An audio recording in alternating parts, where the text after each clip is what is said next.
Okay, so the L sit to shoulder stand. Once you guys have the L sit, so you're able to hold yourself on top of the pallets, and you also learn how to do the shoulder stand. This one.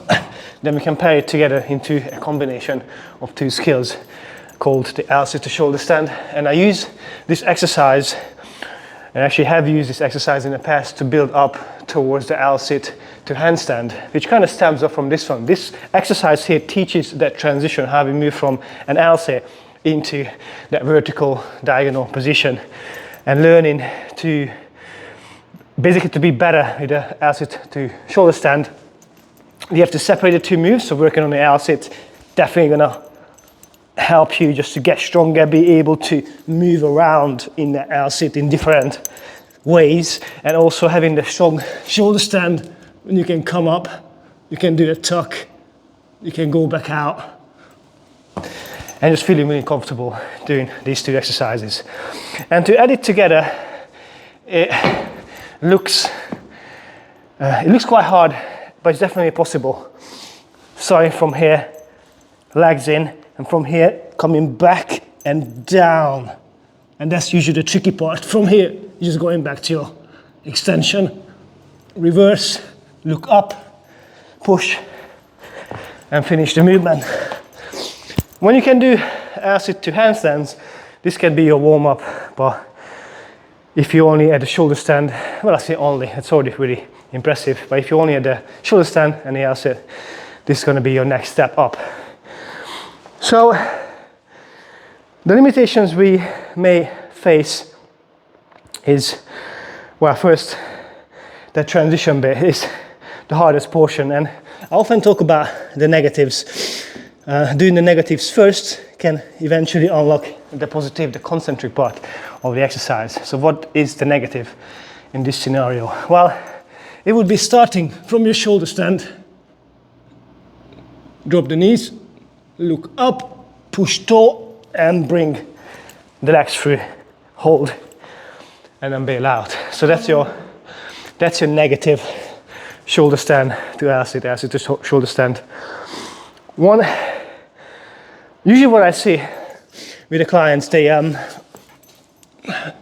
go here, they drop the feet, push through, and finish it, which is fine, absolutely fine, because the more you do it, the less you will rely on the floor here.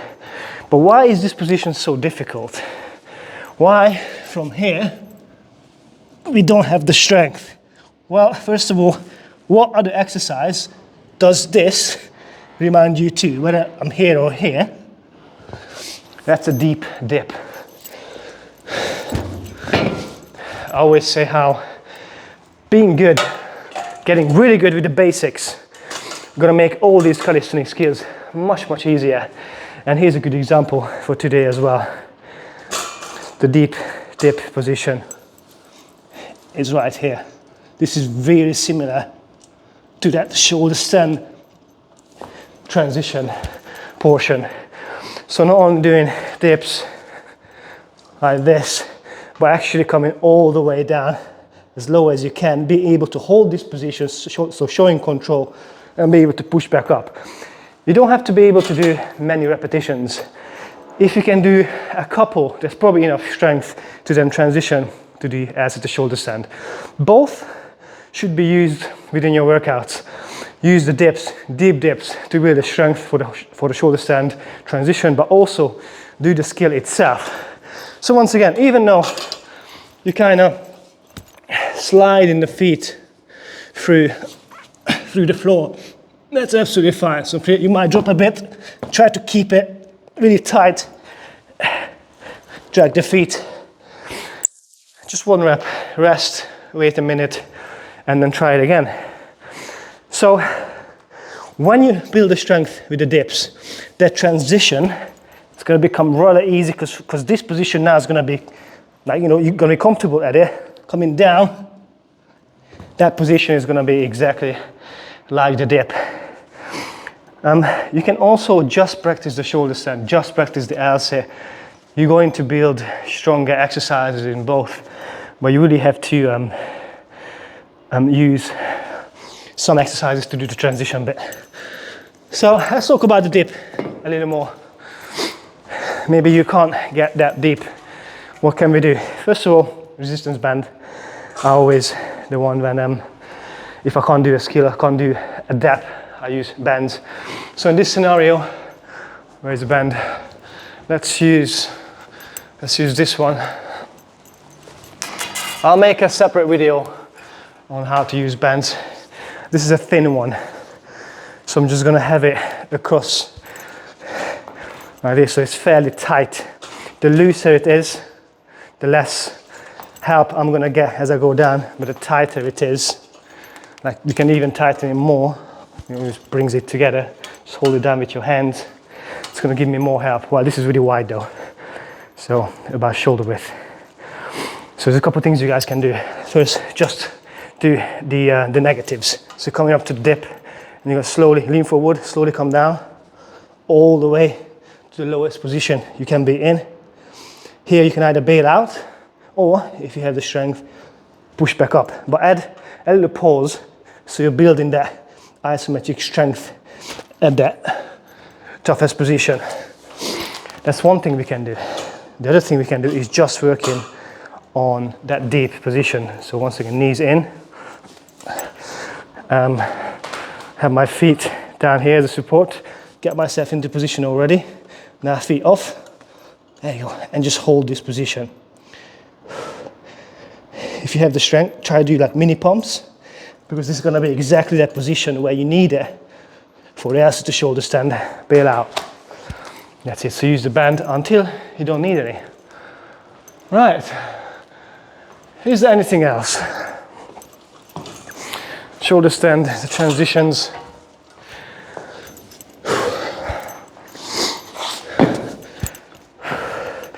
I showed you guys that Rocky and L-sit that I just did here.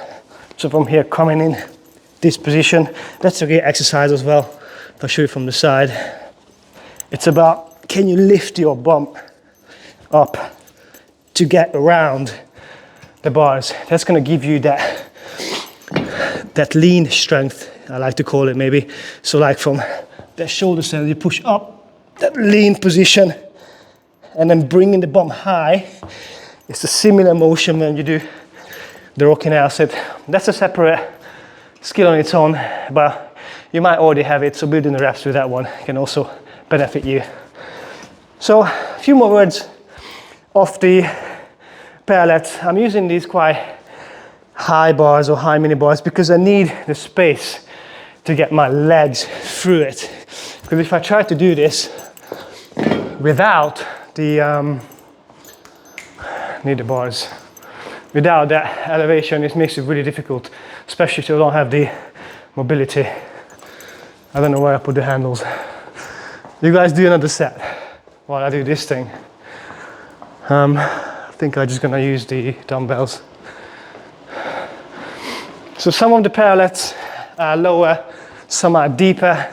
So these dumbbells gonna serve as my low bars, low parallettes. So from here, like first of all, the ass is gonna be much harder, and like because I don't have the mobility, it's really hard to push my legs through.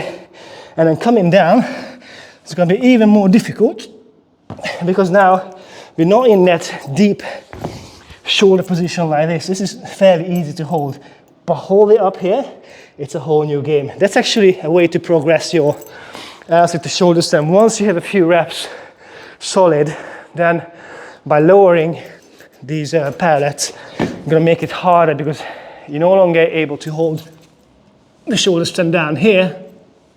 You have to come higher and hold the shoulder stand in this much higher position.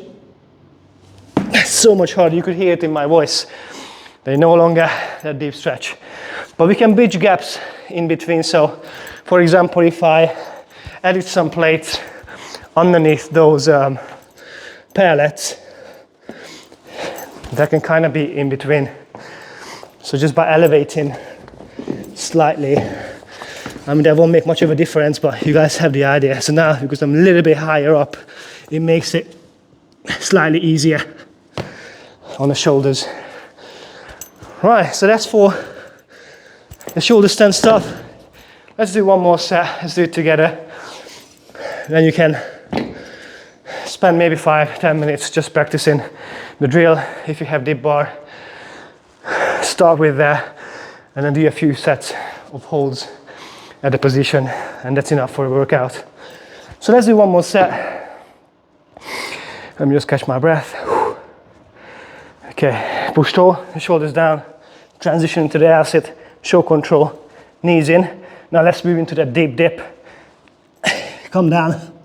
Now bump up first, then extend. Hold it for a few seconds, reverse, drop the bump, push through. And then finish the movement. Nice, so wherever you are in terms of with this progression, either just practice the shoulder stand, just the LC, try ready together. You can use a wall here, so if you practice this against the wall, in case you tip out that way, you can sort of catch yourself so it doesn't happen like this. I mean, you might be fine as long as you have mats around you and stuff like that, but it's really easy to tip to the other side of the shoulder stand, so just be careful. If you do this against the wall, make sure the wall is really close. If it's too far, you're not going to be able to reach it. And if you have issues with the shoulder stand, you should probably start with the shoulder stand tutorial. If you're on the app, you will find it in a technique library. If you watch it on YouTube, I think I already have a few videos on how to do the shoulder stand, get it waxed, and then move to the harder progression, the L-sit to shoulder stand. All right, hopefully you find this helpful. I'm gonna make another video of how to do the L-sit to handstand for you intermediates out there. And yeah, thanks for watching.